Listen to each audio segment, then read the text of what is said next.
Bilang mga cat parents, siguro nasaksihan nyo na din ang inyong pusa kapag siya ay inihit. Sa video po na ito ay ipapaliwanag at ibabahagi ko po sa inyo ang lahat ng mga dapat nating malaman tungkol dito at kung ano ang mga signs na sila nga talaga ay inhit.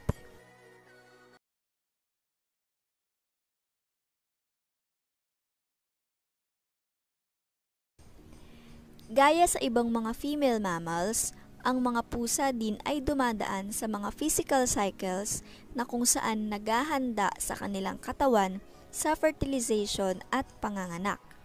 Kung sa mga tao, itong cycle na ito ay tinatawag na menstruation at para sa mga pusa, ito naman ay tinatawag na estrus.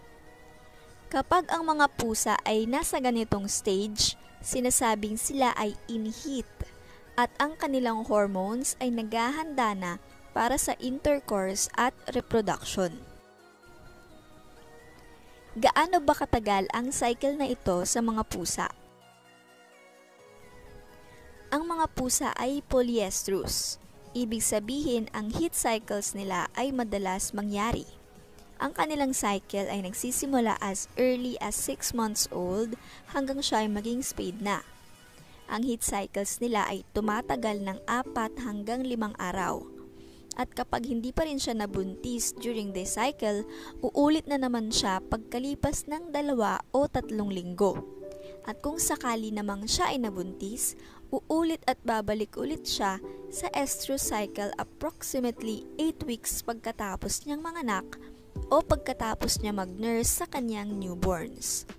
Sobrang dalas po nila mag-heat. Kaya nire-rekomenda ng mga veterinaryo na kuting pa lang ay i-spay na sila. What is heat like for cats? Siguro may isip natin na during this cycle ay nakakaramdam ng physical symptoms ang mga pusa. Sa totoo lang, magkaiba po ang menstruation ng tao sa estrus ng mga pusa. Ang mga pusa po ay hindi dinudugo, hindi rin sila nagkakaroon ng cramps, bloating at iba pang sintomas ng pagkakaroon ng menstruation gaya sa mga babae. Wala po silang physical symptoms hindi gaya sa mga tao.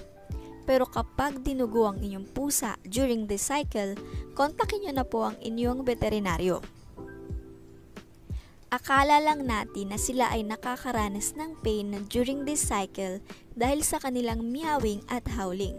Pero ang totoo, sila lang po ay naghahanap ng atensyon ng kanilang mate dahil sila po ay very eager na makipag-mate.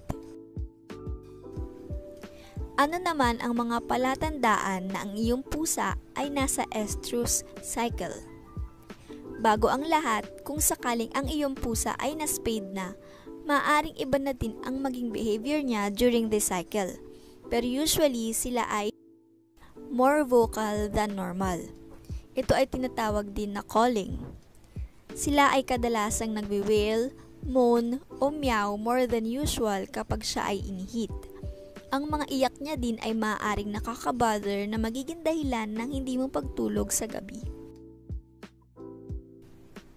Restless. During this cycle, siya din ay restless o kaya hindi mapakali. Hindi din kasi siya makapag-relax. Low crawl.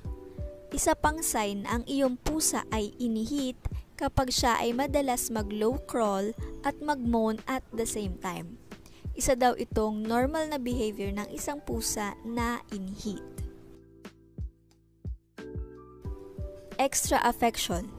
Ang cat din during this cycle ay naghahanap din ng extra affection, kaya kung mapapansin mo, sila ay madalas i-rub ang kanilang katawan sa mga furnitures nyo sa bahay o kaya sa iyong binti upang maikalat niya ang kanyang scent.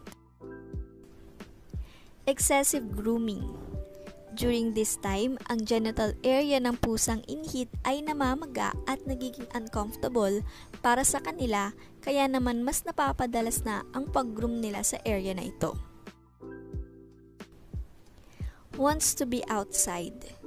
Kung ang iyong pusa ay inhit, malamang palagi niya gustong lumabas upang mas spread ang kanyang scent.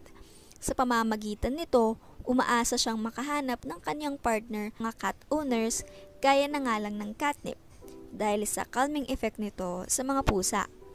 Pero ina-advise din ng mga eksperto na gamitin lang ito o bigyan lamang sila nito in moderation.